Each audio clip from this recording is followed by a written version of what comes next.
আশা করি সবাই তোমরা ভালো আছো। যারা এই ভিডিও দেখছো, অনার্স প্রথম বর্ষ ও ডিগ্রি পাস প্রথম বর্ষের প্রিয় শিক্ষার্থীরা, তোমাদের জন্য আজকে এই লেকচার। নিশ্চয়ই তোমাদের খেয়াল আছে যে আমরা সপ্তম চ্যাপ্টারটা শুরু করেছিলাম, যে ক্যাশ কন্ট্রোল। তো ক্যাশ কন্ট্রোল থেকে শুরুর দিকের যে কথাবার্তাগুলো, অর্থাৎ থিওরিটিক্যাল যে অংশগুলো, সেগুলো নিয়ে মূলত আলোচনা করছি।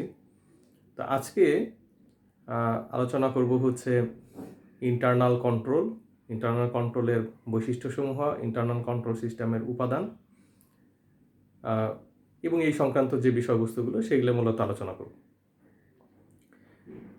তো ভিডিও শুরু করার আগে বা মূল লেকচার দেওয়ার আগে তোমাদের সবসময় বলেছি যে তোমরা কিন্তু বই পুস্তক যেগুলো আছে সেগুলো অন্তত পড়তে থাকো, কারণ জাতীয় বিশ্ববিদ্যালয় থেকে হয়তো 2-1 দিনের মধ্যে যে সমস্ত নোটিশগুলো তোমরা হয়তো খেয়াল করেছো বা দেখেছো, যে বিভিন্ন পাবলিক বিশ্ববিদ্যালয়গুলো এবং জাতীয় বিশ্ববিদ্যালয় তাদের যে সমস্ত পরীক্ষাগুলো স্থগিত হয়ে গিয়েছে বা পরীক্ষাগুলো নেওয়া হয়নি, সেই পরীক্ষা নেওয়ার জন্য কিন্তু দ্রুত তারা ব্যবস্থা নেবে।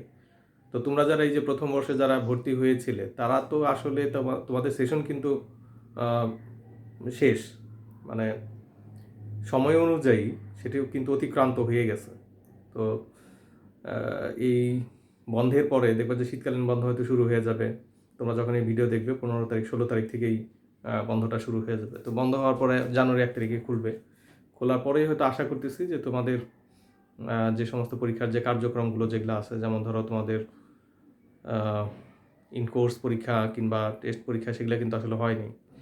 তারপরে ফর্ম ফিল আপ করা, তারপর পরবর্তী পরীক্ষা নেওয়া, তোমাদের পূর্ববর্তী বছরে যেগুলো বাকি আছে সেগুলো সবগুলো কিন্তু আস্তে আস্তে জাতীয় বিশ্ববিদ্যালয় কিন্তু নিয়ে নিবে।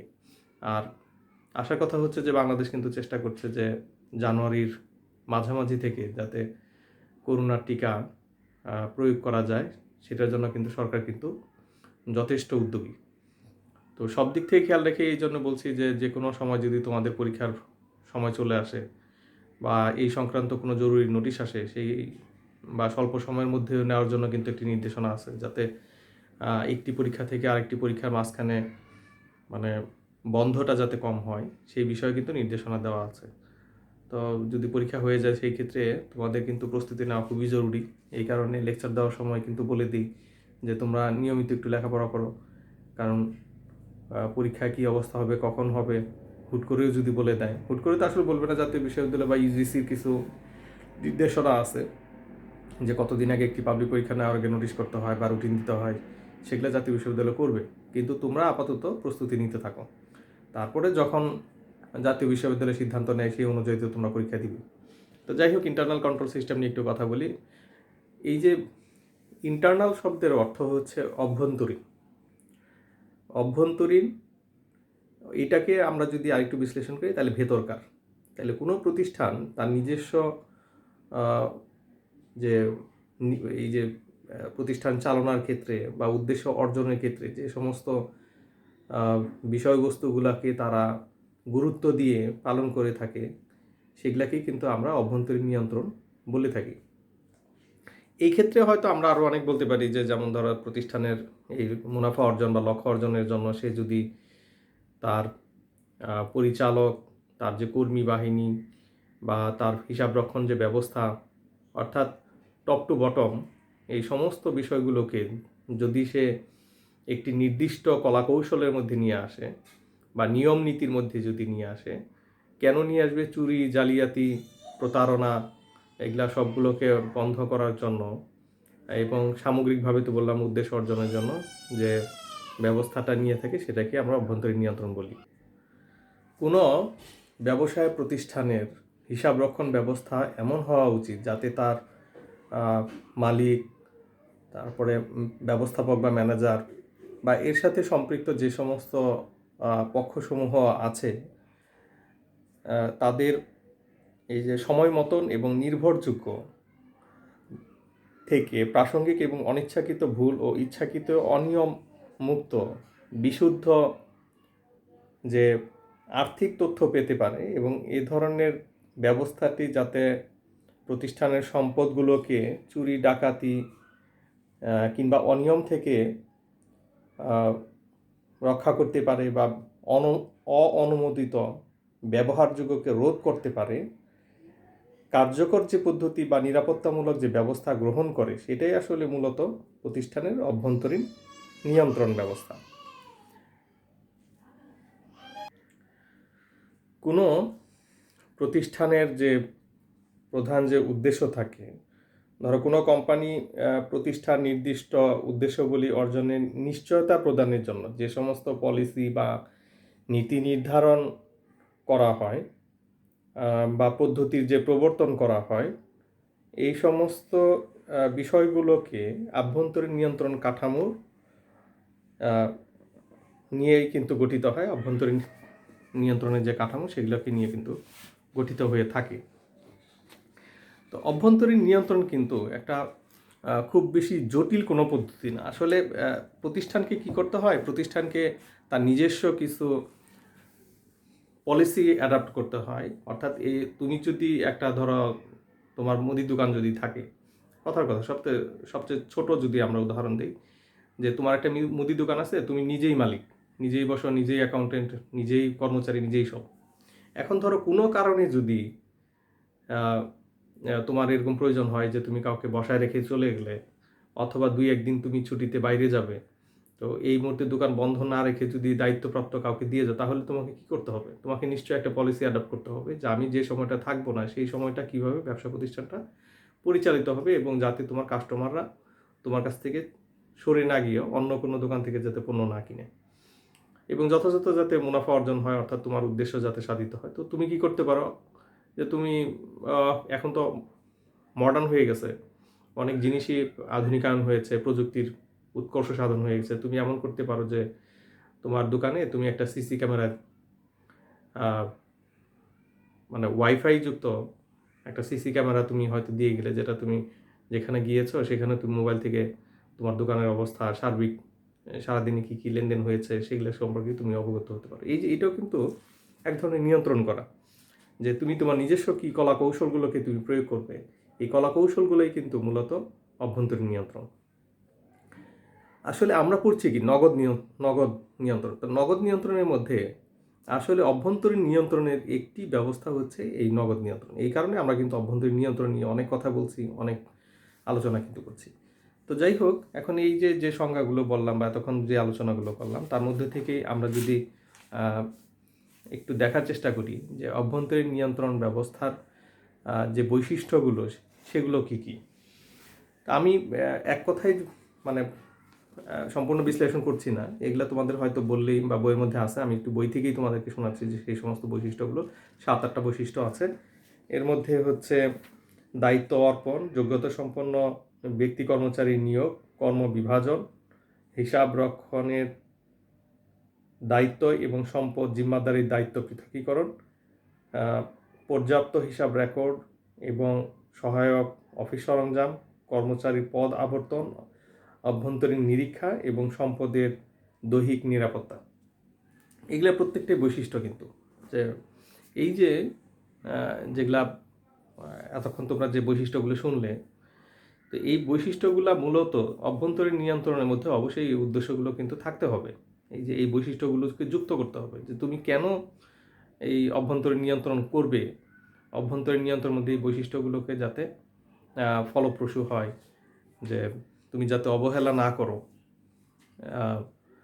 দেখো, এখানে অনেক গুরুত্বপূর্ণ বিষয় কিন্তু মানে থেকে যায়। আমি যদি একটু একটু করে যদি বলি, দায়িত্ব অর্পণ। প্রথম কথা হচ্ছে যে এই যে একটু আগে বলছিলাম যে একটা মুদি দোকান যাকে দিয়ে গেলে, অর্থাৎ এইখানে একটা প্রতিষ্ঠান কিন্তু বৃহৎ প্রতিষ্ঠান বা মাঝারি প্রতিষ্ঠান বা যে ধরনের যেখানে একাধিক ব্যক্তিবর্গ কর্মী নিয়োজিত থাকে, সেখানে কিন্তু দায়িত্ব অর্পণের কোনো বিকল্প নেই। এটা তো আর এক মালিকানা কারবার না, ছোটো মুদি দোকানও না। কারণ হিসাবরক্ষক সেখানেই দরকার পড়ে যে যেখানে লেনদেনের সংখ্যা তুলনামূলক বেশি হয়ে থাকে। তাহলে দায়িত্ব যাকে দেওয়া হবে, সেই দায়িত্ব সে যথাযথভাবে পালন করছে কিনা, এটাও কিন্তু অভ্যন্তরীণ নিয়ন্ত্রণের একটি ব্যবস্থা। অর্থাৎ যাকে যে কর্ম দেওয়া হয়েছে সেই কর্ম যথাযথভাবে পালিত হয়েছে কিনা। আমরা যদি এর পরেরটা যদি বলি, যে যোগ্যতা সম্পন্ন ব্যক্তি কর্মচারী নিয়োগ, অবশ্যই তোমাকে এই যে যখন তুমি মানব সম্পদ যখন খুঁজো, তখন অবশ্যই কিন্তু রাইট পজিশনে রাইট ব্যক্তিকে যদি তুমি নিয়োগ না দাও, সেক্ষেত্রে কিন্তু তুমি তোমার এই নিয়ন্ত্রণ কার্যক্রম বা আমরা যেটা বলেছি যে নিয়ন্ত্রণ কেন করা হয়, প্রতিষ্ঠানের সামগ্রিক উদ্দেশ্য অর্জন কিন্তু ব্যাহত হয়। এই কারণে কর্মী নিয়োগের ক্ষেত্রে অবশ্যই তোমাকে যথাযথ ব্যক্তিকে কিন্তু নিয়োগ দিতে হবে। এরপরে আমরা কি বলেছিলাম? ৩ নাম্বারটা বলেছিলাম কর্মবিভাজন। অবশ্যই এক ব্যক্তির উপরে এত বেশি কাজ দেওয়া থাকবে না যে তাকে তুমি ধরো একই ব্যক্তিকে যদি তুমি বলো যে এটা করবা, ওইটা করবা, সে বা তার যদি একাধিক কার্যালয় থাকে। যেমন আমি যখন চিনি কলে যখন চাকরি করেছি, তখন আমার অধীন যেহেতু ওখানে অফিসারের সংকট ছিল, তো যদিও আমি আপ্রাণ চেষ্টা করেছি, কিন্তু আমার আন্ডারে ছিল ৩টা অফিস এবং ৩টা জায়গায় কিন্তু আমার বসার মতন চেয়ার ছিল। তো যখন সুগার মিলে যখন চালু থাকতো, তো তখন দেখা যেত যে প্রত্যেকটা অফিসে কিন্তু মানে কাজের পরিমাণ বেড়ে যেত। যেমন স্টোরটা ছিল এক জায়গায়, স্টোর অ্যাকাউন্টস, হ্যাঁ, স্টোর এক জায়গায়, স্টোর অ্যাকাউন্টস এক জায়গায়, আবার আমার কেন অ্যাকাউন্ট ছিল এক জায়গায়। তো আমাকে এই যে ছুটোছুটি করতে হতো। আবার কেন অ্যাকাউন্টসের অস্থায়ী যে সমস্ত কর্মচারী ছিল তাদের বসার জন্য কিন্তু আবার আরেক জায়গা ছিল। তো দেখা যেত যে ওই দায়িত্ব এত বেশি হয়ে গিয়েছে যে যখন জিএম স্যার ফোন দিত যে আপনি এখন কোথায়, তা আমি বলতাম যে স্যার আমি তো এখন ওই জায়গায়। আবার দৌড় দিয়ে যখন আমি কেন অ্যাকাউন্টসে আসতাম, আসলে কোনো কাজই আসলে ভালোভাবে হয় না। কারণ এই দায়িত্বগুলো পালন করার জন্য 4 জন অফিসারের প্রয়োজন ছিল, সেখানে একজন অফিসার দিয়ে সেই কাজগুলো কিন্তু সম্পন্ন করছিল। আসলে কোনো কাজই কিন্তু যথাযথভাবে হচ্ছিল না, আর উপায়ও ছিল না। এই কারণে তখন ওই অবস্থা। তো যাই হোক, এই কারণে একটা বাস্তব উদাহরণ দিলাম যে কর্মবিভাজন অনুযায়ী যদি একজন ব্যক্তির কর্মক্ষমতার মধ্যে যদি ওই বিষয়বস্তুগুলো না থাকে, তাহলে তাকে কিন্তু নিয়ন্ত্রণ করা যাবে না। যেমন আমি দেখতাম যে আমার একজন ক্লার্ককে 2 জায়গায় দায়িত্ব দেওয়া হয়েছিল। তো 2 জায়গায় আমি খোঁজ নিয়ে দেখেছিলাম যে সে এক জায়গাতেও নাই। আমি যদি তাকে জিজ্ঞেস করতাম এখন আপনি কোথায় আছেন, আপনি জায়গা কেন পাইলাম না, বলে আমি স্যার ওই অফিসে ছিলাম। ওই অফিসে যায় যখন বলতাম যে আপনি এখন এই অফিসে, তো আপনারা পাই নাই, তখন বলতে স্যার ওই অফিসে ছিলাম। আসলে সে কোথাও ছিল না, টি স্টলে বসে চা খাচ্ছিল এবং কাজ কিন্তু পিছিয়ে গেছে। তো এই জন্য বলা যায় কর্মবিভাজন অনুযায়ী কিন্তু কাজগুলো অবশ্যই সেইভাবে দায়িত্ব অর্পণ করতে হবে। এরপরে আমরা যেটা বলছি, তাহলে বাস্তব উদাহরণ হচ্ছে যে নিয়ন্ত্রণ, এই যে আমি কিন্তু তাকে নিয়ন্ত্রণ করতে পারছিলাম না। আমার বস হয়তো আমাকে জব দিতে আমার বেশি ছিল, কারণ কাজ উঠাইতে না পারলে কিন্তু শেষ পর্যন্ত আমাকেই কিন্তু প্রেশার দেওয়া হবে। কিন্তু নিচের দিকের লেভেলগুলো কিন্তু এরকম না, কারণ তাদের ইউনিয়ন আছে। এরপরে আমরা বলেছিলাম যে হিসাব রক্ষণের দায়িত্ব এবং সম্পদের জিম্মাদারির দায়িত্ব পৃথকীকরণ। যিনি হিসাব করবেন আর যিনি সম্পদ দেখবেন, উনি একই ব্যক্তি কিন্তু নন।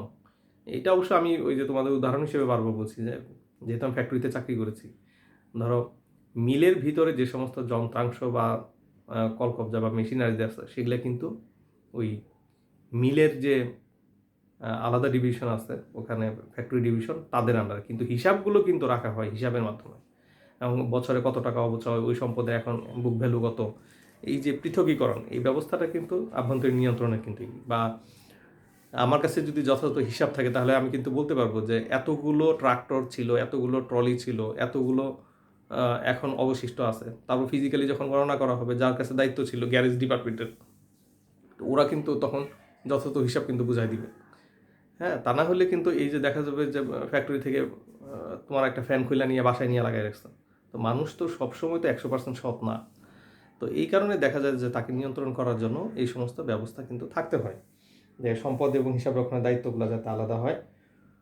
তারপরে বলা হয়েছিল যে 5 নম্বরে পর্যাপ্ত হিসাব রেকর্ড এবং সহায়ক অফিস সরঞ্জাম।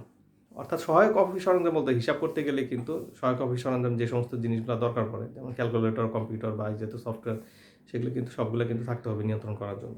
আর এখন তো যে সমস্ত প্রতিষ্ঠানগুলো তৈরি হচ্ছে তাতে কিন্তু সবগুলো কিন্তু অলরেডি মানে প্রতিস্থাপন তারা করেই নেয় বা স্থাপন করেই নেয়, শুরুতে তারা স্থাপন করে। তারপর বলা হচ্ছে কর্মচারীর পদাবর্তন। অবশ্যই কর্মচারীর পদাবর্তন থাকতে হবে, তা অর্থাৎ দায়িত্ব আস্তে আস্তে বাড়বে, যেমন প্রমোশনের মাধ্যমে, পদোন্নতির মাধ্যমে এই সমস্ত আবর্তন হতে পারে, বা এক জায়গা থেকে আরেক জায়গায় তাকে শিফটিং করা যেতে পারে দক্ষতা বা নিয়ন্ত্রণ করার জন্য, যে আগের লোক কী করেছে এখন তুমি কী করছো, এই সমস্ত পার্থক্যগুলোও কিন্তু বোঝাও কিন্তু জরুরি। এরপরে বলা হয়েছে যে 7 নম্বরে বলা হয়েছিল অভ্যন্তরীণ নিরীক্ষা। অভ্যন্তরীণ নিরীক্ষা হচ্ছে এটা অডিটের কাজ, বা প্রতিষ্ঠানের ভিতর থেকে একটি অডিট টিম তৈরি করা হয় এবং তারা এটা অডিট করে যে যে সমস্ত লেনদেন এবং যে সমস্ত ঘটনা ঘটেছে তার সাথে প্রকৃত এগুলো ঠিক আছে কিনা তারা কিন্তু একটা অভ্যন্তরীণ ভাবে কিন্তু একটি অডিট রিপোর্ট কিন্তু তৈরি করা হয় এবং এটা ঊর্ধ্বতন কর্তৃপক্ষের নিকটে এটি পেশ করা হয়। এবং লাস্টলি বলা হচ্ছে যে সম্পদের দৈহিক নিরাপত্তা, অবশ্যই প্রতিটা সম্পদের নিরাপত্তা থাকতে হবে।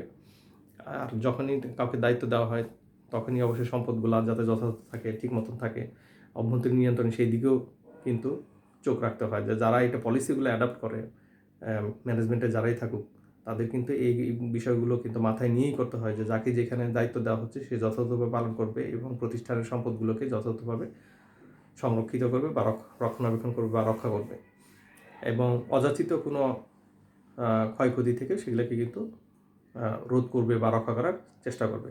এইভাবে কিন্তু একটি প্রতিষ্ঠানে কিন্তু উন্নীত সাধিত হয়। এরপরে আমরা যেটি আলোচনা করছি সেটি হচ্ছে অভ্যন্তরীণ নিয়ন্ত্রণের উপাদানসমূহ। এখানে খুব বেশি উপাদান নেই, 4টা উপাদান আছে। 4টা উপাদান একটু শুনে নিই আমরা, যে উপাদানগুলো কী কী। 1 নম্বরে আছে পরিবেশ নিয়ন্ত্রণ, 2 নম্বর হচ্ছে ঝুঁকি নির্ধারণ, 3 নম্বর হচ্ছে কার্যাবলী নিয়ন্ত্রণ এবং 5 নম্বর হচ্ছে তথ্য ও যোগাযোগ। তো প্রথম কথা হচ্ছে যে আমরা যদি এগুলাকে আলোচনা করতে চাই অভ্যন্তরীণ নিয়ন্ত্রণ, অবশ্যই পরিবেশ কিন্তু প্রত্যেকটা প্রতিষ্ঠানে একটা জিনিস খেয়াল করতে হবে যে প্রতিষ্ঠান টু প্রতিষ্ঠান তাদের পরিবেশ কিন্তু একই রকম না। একটা ধরো কথার কথা, আমাদের ধামরাইতে খুব কাছাকাছি কিছু প্রতিষ্ঠান আছে, যেমন ধরো একমি লিমিটেড, বাটা লিমিটেড, K&Q বা মুন্নু সিরামিক লিমিটেড। এই প্রত্যেকটা প্রতিষ্ঠানে তাদের কিন্তু একইভাবে কিন্তু পরিচালিত হয় না, তাদের কর্মপরিবেশ কিন্তু একরকম না। তাদের অবস্থানগত হয়তো তারা সবই একই কাছাকাছি, ওই ঢাকা আরিচা হাইওয়ের পাশাপাশি, কিন্তু তাদের এক একটা প্রতিষ্ঠানের নিজস্ব কলা কৌশল কিন্তু সেখানে প্রয়োগ করে, তাদের পরিবেশগুলো কিন্তু গড়ে ওঠে নানাভাবে, নানা উপাদান নিয়ে। যে দেখবা একটা প্রতিষ্ঠানে হয়তো বাটাতে যেমন সাপ্তাহিক বেতন দেওয়া হয়, হয়তো দেখা গেল মুন্নুতে সেখানে মাসিক বেতন দেওয়া হয়। এছাড়াও প্রতিষ্ঠানে যে সমস্ত মানে মানুষের যে বা কর্মী যারা আছে তাদেরকে নৈতিকতা বা নৈতিক শৃঙ্খলা তৈরি করা বা প্রাতিষ্ঠানিক নৈতিকতা তৈরি করা, এই যে যেগুলা প্রভাব বিস্তার করতে পারে অভ্যন্তরীণ নিয়ন্ত্রণে, সেই ধরনের পরিবেশ কিন্তু সৃষ্টি করতে হবে বা নিয়ন্ত্রণযোগ্য যেগুলো আছে সেগুলাকে অবশ্যই প্রতিষ্ঠানের এই অভ্যন্তরীণ নিয়ন্ত্রণের মধ্যে খেয়াল রেখে কিন্তু তৈরি করতে হবে। আমরা 2 নম্বরটা বলেছিলাম যে ঝুঁকি নির্ধারণ, প্রতিষ্ঠানের ব্যবসায়িক ঝুঁকি বা অন্যান্য যে ঝুঁকিগুলো আছে সেগুলো কিন্তু মাথায় রেখেই এই যে ইন্টারনাল কন্ট্রোলের সিস্টেমের মধ্যে সেগুলোকে কিন্তু অ্যাডপ্ট করতে হবে। এরপরে আমরা বলেছি যে কার্যাবলী নিয়ন্ত্রণ। আসলে প্রতিটা উদ্দেশ্যের সাথে সম্পৃক্ত ঝুঁকি মোকাবেলা করার জন্য ব্যবস্থাপনা কার্যাবলী নিয়ন্ত্রণ প্রতিষ্ঠা কিন্তু করে থাকে। এই যে ব্যবস্থাপনা কর্তৃপক্ষ প্রত্যেকটা কিন্তু তারা এই যে কী কার্যাবলীগুলো হবে সেই কার্যাবলীর সাথে সাথে কিন্তু এই কর্মব্যবস্থা কিন্তু বা কার্যাবলী আমরা যেগুলো বলছি সেগুলো কিন্তু বা অ্যাক্টিভিটিগুলোকে সম্পৃক্ত করে থাকে। তো সেটাও খেয়াল রাখতে হবে যে উপাদানগুলো ঠিক মতন আছে কিনা। আর লাস্টলি আমরা বলছি যে তথ্য ও যোগাযোগ, যে সিদ্ধান্ত গ্রহণের প্রয়োজনে প্রতিষ্ঠানের যে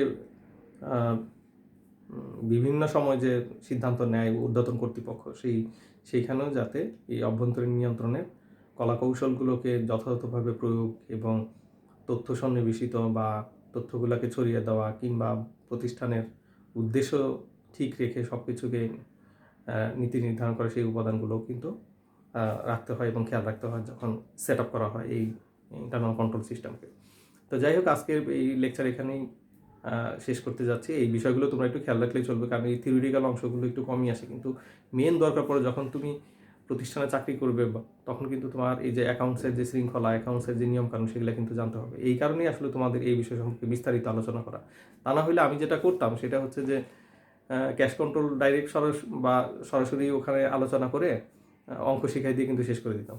তো তা না করে আসলে এই সাবজেক্টটা বা এই যে অভ্যন্তরীণ নিয়ন্ত্রণ, এটা তোমাদের অডিটের মধ্যেও কিন্তু কাজে লাগবে। তোমাদের একটি সাবজেক্ট কিন্তু আছে নিরীক্ষা, বিশেষ করে পাস কোর্সে, আর অনার্সে হয়তো পরে থাকে, অনার্সে এটা 3rd ইয়ারে তখন থাকে।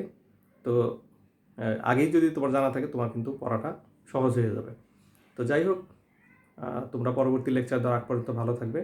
মাঝখানে শীতকালীন বন্ধ, আশা করি জানুয়ারিতে তোমাদের সাথে দেখা হবে। সে পর্যন্ত সবাই তোমরা সুস্থ থাকবে, ভালো থাকবে, এই আশাবাদ ব্যক্ত করে আজকের লেকচার আমি শেষ করছি। আল্লাহ হাফেজ।